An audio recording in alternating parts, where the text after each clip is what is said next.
ഇവിടെ കെ.സി. വേണുഗോപാലൻ കോൺഗ്രസിൻ്റെ നേതാവ്, അഖിലേന്ത്യാ നേതാവ് കേരളത്തിൽ വന്ന് കേരളത്തിലെ പ്രത്യേകിച്ച് ഇവിടെ പാലക്കാട് കൃഷിക്കാരുമായി ചർച്ച ചെയ്തു. ഇന്നത്തെ മനോരമ പത്രത്തിൽ ഞാൻ കണ്ടപ്പോൾ കേന്ദ്ര ഗവൺമെൻറ് എടുക്കുന്ന ഈ നിലപാടിനെ നിശിതമായിട്ട് വിമർശിക്കുന്നില്ല, തരാനുണ്ട് എന്ന് മാത്രം പറയുകയാണ്.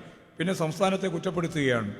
എന്നാൽ ഏറ്റവും പ്രധാനമായിട്ട് ഉന്നയിക്കേണ്ട കാര്യം ഈ 1344 കോടി ഉറുപ്പിക ഈ കേരളത്തിന് നൽകേണ്ടുന്ന പണം കേന്ദ്രം എന്തേ തരണം എന്ന് പറയാനുള്ള നട്ടെല്ല് കാണിക്കാൻ BJP ഗവൺമെൻറ്റിനെതിരായിട്ട് കെ.സി. വേണുഗോപാലാവുന്നില്ല എന്നതാണ് പത്രത്തിൽ വന്ന വാർത്ത വെച്ച് നമുക്ക് കാണാൻ കഴിയുക.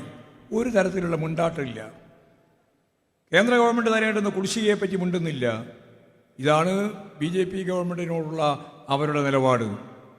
തൊഴിലുറപ്പ് ഉൾപ്പെടെയുള്ള നിരവധി പദ്ധതികൾ ഏതാണ്ട് അവസാനിക്കാൻ പോവുകയാണ്. കാരണം 1.5 ലക്ഷം കോടി ഉറുപ്പിക വേണം ഒരു കൊല്ലത്തേക്ക് തൊഴിലുറപ്പ് പദ്ധതി നടപ്പിലാക്കാൻ. അത് മഹാത്മാഗാന്ധിയുടെ പേരിലാണ്. പിന്നെ എന്തൊക്കെയോ ഇംഗ്ലീഷ് പറഞ്ഞ് രാംജിയാക്കി, രാമൻ്റെ പേരിലാക്കി. രാംജി എല്ലാം ഇംഗ്ലീഷാണ്. അത് എല്ലാം കൂടി ചേർത്ത് വന്നാൽ രാമൻ വേണം, അതേത്രേ ഉള്ളൂ. എങ്ങനെയാണോ രാമനെ കിട്ടുക, ആ രാമനെ കിട്ടാൻ വേണ്ടിയിട്ടുള്ള ഭാഗമാണ് എല്ലാം കൂട്ടി ചേർത്തത്. എന്നിട്ട് ഗാന്ധിയെ ഒഴിവാക്കുകയും ചെയ്തു. കോൺഗ്രസ്സുകാർക്ക് ഗാന്ധിയെ ഒഴിവാക്കിയ പ്രശ്നം മാത്രമേ ഉള്ളൂ. ഞങ്ങൾക്ക് ഗാന്ധിയെ ഒഴിവാക്കിയ പ്രശ്നമുണ്ട്. ഒപ്പം തൊഴിലുറപ്പ് പദ്ധതി ഇല്ലാതാക്കാൻ പോവുകയാണ്. ഞങ്ങളിത് വെറുതെ പറയല്ല.